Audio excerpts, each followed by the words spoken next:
السلام علیکم ورحمۃ اللہ۔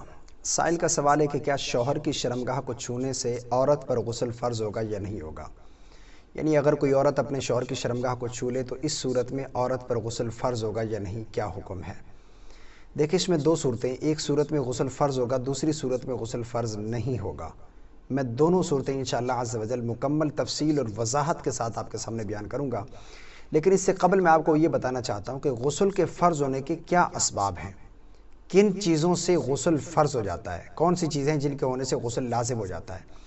اگر آپ غسل کے فرض ہونے کے اسباب جان جائیں گے، سمجھ جائیں گے، تو جو میں آپ کو جواب دوں گا پھر آپ کو میرا جواب سمجھنے میں کوئی بھی مشکل نہیں ہوگی، بلکہ آسانی کے ساتھ آپ کو میرا جواب سمجھ آ جائے گا۔ سب سے پہلے جانیے کہ غسل کے فرض ہونے میں 5 اسباب ہیں، 5 چیزوں سے غسل فرض ہو جاتا ہے۔ نمبر 1 پر منی کا شہوت کے ساتھ، جوش کے ساتھ، لذت کے ساتھ، ٹپک کے ساتھ عضو خاص سے خارج ہونا، منی کے خارج ہونے سے غسل فرض ہو جاتا ہے۔ ایک ہوتی ہے مزی کے خارج ہونے سے غسل فرض نہیں ہوتا۔ مزی کہتے ہیں جوش کے وقت، شہوت کے وقت جو شرمگاہ کے سرے پر چپکتا ہوا لیسدار پانی جو نمودار ہوتا ہے بغیر ٹپک کے، اسے مزی کہتے ہیں۔ اس کے خارج ہونے سے غسل فرض نہیں ہوتا، منی کے خارج ہونے سے غسل فرض ہوتا ہے۔ نمبر 2 پر احتلام ہونے سے غسل فرض ہو جاتا ہے۔ اور نمبر 3 پر مرد کی شرمگاہ کا عورت کی اگلی یا پچھلی شرمگاہ سے مل جانا، یا مرد کا مرد کی شرمگاہ سے مل جانا۔ توجہ کے ساتھ سنیے گا، مرد کی شرمگاہ کا عورت کی اگلی یا پچھلی شرمگاہ سے ملنا، یا مرد کا مرد کی شرمگاہ سے مل جانا، ان دونوں صورتوں میں دونوں پر غسل فرض ہو جائے گا۔ اب چاہے یہ شہوت کے ساتھ ہو یا بغیر شہوت کے ہو، انزال ہو یا نہ ہو، دونوں صورتوں میں دونوں پر غسل فرض ہو جائے گا۔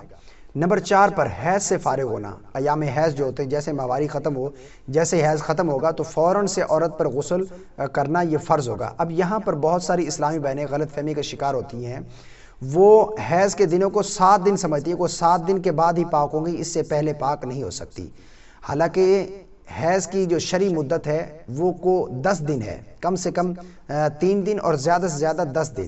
اس پر میں نے ایک مکمل ویڈیو بنائی ہے کہ حیض کی شرعی مدت کیا ہے اور عورت کیا 7 دن میں پاک ہوتی ہے۔ مکمل ویڈیو میری آپ چینل پر دیکھ سکتے ہیں، آپ واچ کر سکتے ہیں، اس میں بہت ساری غلط فہمیوں سے آپ کو چھٹکارا مل جائے گا۔ حیض سے فارغ ہونے کے بعد غسل فرض ہو جاتا ہے۔ نمبر 5 پر نفاس سے فارغ ہونا، جو بچہ پیدا ہونے کے بعد جو بلیڈنگ ہوتی ہے، جو خون جاری رہتا ہے عورت کا، جب تک وہ خون نہ رکے، جیسے ہی وہ خون بند ہوگا فوراً سے عورت غسل کرے گی، غسل فرض ہو جائے گا۔ یہ 5 اسباب ہیں۔ اب آئیے گا اس سوال پر کہ کیا عورت کا مرد کی شرمگاہ کو چھو لینے سے غسل فرض ہوگا یا نہیں ہوگا۔ یہ جو 5 اسباب میں نے غسل فرض ہونے کے بتائے ہیں، ان میں سے کوئی بھی یہ سبب نہیں ہے کہ شرمگاہ کو چھو لینے سے بھی غسل فرض ہو جائے گا۔ عورت کا مرد کی شرمگاہ کو، بیوی کا شوہر کی شرمگاہ کو چھو لینے سے غسل فرض نہیں ہوگا، چھو لینے سے غسل فرض نہیں ہوگا۔ ہاں، اگر اس سے شہوت کے ساتھ چھوا اور اب انزال ہو گیا، انزال ہونے سے غسل فرض ہو جائے گا، صرف چھو لینے سے غسل فرض نہیں ہوگا۔ امید کرتا ہوں مسئلہ آپ کو بالکل وضاحت کے ساتھ بتایا ہے، سمجھ آ گیا ہوگا۔ دعا ہے کہ اللہ رب العالمین ہم سب کو شرعی مسائل جاننے کی توفیق عطا فرمائے، آمین۔ السلام علیکم ورحمۃ اللہ۔